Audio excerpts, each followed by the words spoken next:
Born in 1903, George Orwell was one of the most famous and important writers in history. Famous for books such as Animal Farm, his work is often characterized by harsh social commentary and stark warnings against dictatorships, likely influenced by his experiences during the 1936 Spanish Civil War and the rise of the Nazi Party.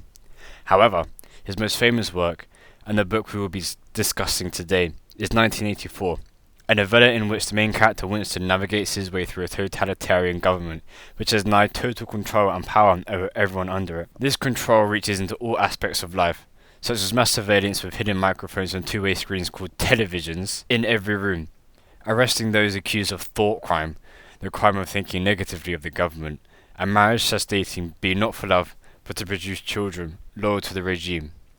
However, this is one of the few things the party does not have full control over yet, despite their best efforts to do so. Their intent to fully wipe out sexual desire and gain full control of both mind and spirit, fully brainwashing society into following Big Brother, marking the end of society and any sort of freedom people may have.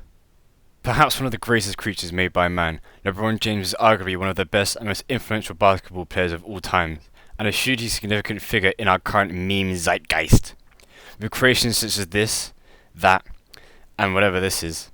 With a total of 12,062 hours of basketball played, and with 42,184 points at the time of writing, it's possible that this man is something truly otherworldly, perhaps God's magnum opus, perhaps not even human.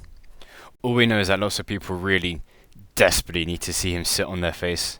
But how does LeBron James and 1984 relate to each other? You may ask. Well, I'll tell you how. Remember before I was telling you earlier how the government in 1984 tried to control your sexual urges? Well, that's exactly what they're trying to do now, this very instant, probably even whilst you're watching this video, and they do it through LeBron. See, during my internet travels, I came across some very peculiar memes in which people show their undying love in LeBron James in very peculiar ways. All have an undertone of sexuality and eroticism throughout.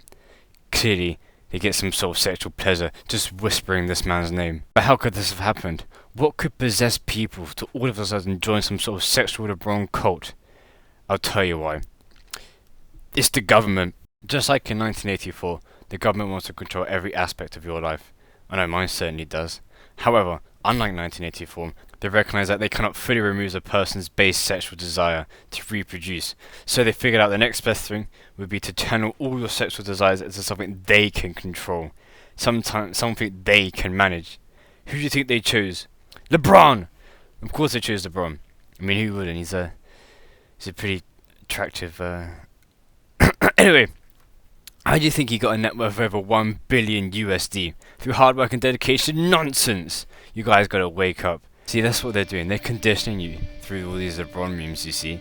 You know, it gets in your head subliminally. So every time you see LeBron, you start getting a boner. And every time you get a boner, you're like, you kind of lose your head a little bit, don't you? You know, I mean, I can't say for women. Unless they secretly will have penises, we just don't know. But as a male, you know, you get a boner and you start getting a little fuzz in their head, see? And that's when they get you. That's how they control you.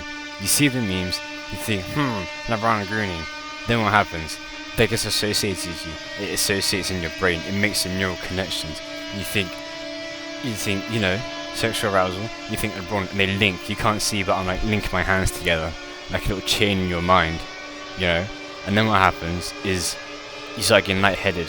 You don't think straight, and that's when they get you. That's when the government can control you. That's when you're most pliable, you're most obedient. You gotta resist.